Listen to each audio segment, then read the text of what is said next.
You see, I have lived 21 very interesting years on this floating space rock. Wow. 21. I'm getting old. And in those 21 years, I have learned one very important life lesson. In everything you do, try to avoid any injury that would require you to get stitches. Stitches are not fun, bro. I've had to get them before, and I would rather not go through that pain again. Well, I mean, it's happened when I was like 8 years old, and my threshold for pain is a lot higher now, so maybe it's not as bad as I think. I don't know. Anyway, the story.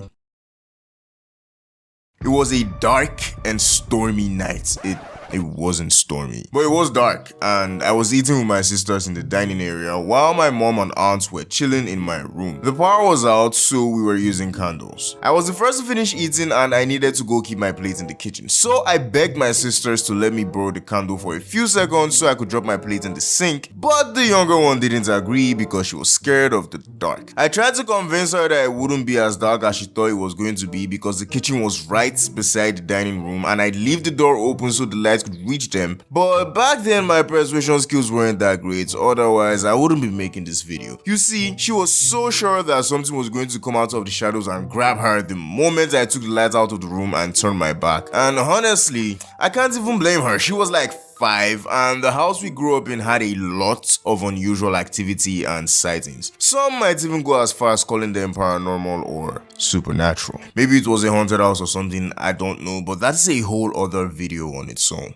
Hey, before the video continues, I just want to remind you to like. If you're not subscribed already, subscribe, join the fam. Let's grow. Currently at 1.6k, trying to hit that 2k mark, Do me a favor and yeah, enjoy the video. When I saw that my attempts to convince her were futile, I decided to do it in the dark because I was a ninja, and I swear I knew that kitchen like the back of my hand. I can still see it in my head to this day, clear as day. So it was going to be easy work. Well, Murphy's law states that whatever can go wrong will go wrong, so naturally it didn't end well. I got into the kitchen, put the plate in the sink, turned around to leave, and then I heard a loud crash and everything slowed down. The next thing I heard was a scream that confused me, and I thought to myself, why does that sound like my voice? I tried to walk out of the kitchen, but I feel a sharp pain in my ankle that destabilizes me and almost causes me to pass out. My aunt and mom rush in with a flashlight, and I see that there's blood everywhere, and it's all coming from my leg. What? Apparently, I miscalculated and dropped the plate on the edge of the kitchen counter, and it fell and broke, tearing my leg open in the process. My aunt, who was a medical student or something like that, immediately jumps into action and wraps my leg in a makeshift tourniquet to stop the bleeding. Now, at this point, we had only one car and my dad wasn't home yet, so my aunt carries me on her back while my mom is trying to contact my dad, and they rush me to a nearby pharmacy that was owned by a nurse on foot. I was a fat kid, by the way, and that was a solid 15 to 20 minute walk because there were no vehicles on the road. It was that late. We get to the nurse and she says that she's going to have to stitch me up. Huh?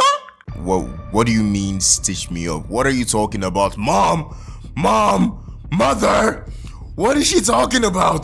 This had me confused at first because what the fuck? I'm about to start panicking when she tells me that she will inject the area with a numbing agent before stitching me up and that she will give me some painkillers so I wasn't going to feel anything. And this calms me down. Well, about as calm as an 8-year-old with a hole in his leg could be. I was injected 3 times and I promise you I am not making any of this up. None of the injections worked. So they had to stitch me up like that, feeling all of the pain. We finish up, she wraps my leg in a bandage, and I'm told to not apply any strain on the leg and to walk with a cane if I wanted it to heal properly. My dad shows up and we all go home. I get to school the next day wearing sandals, walking with a cane and a limp. Fast forward to break time and all the other boys are out playing ball with empty bottles while I watched from my class window. I wanted to join them, but then I remembered the nurse's warning, and well, being me, I was like, nobody tells me what to do. So I went to join them, playing with a limp and ignoring the pain. The injury reopened and I had to get stitched up again. This happened one more time before I finally let it heal. By the 3rd time, I was already used to the pain from getting stitches, but it still hurt a lot. And even after I didn't have to get stitches a 4th time, I was still picking at that injury, bro. I did not let my leg have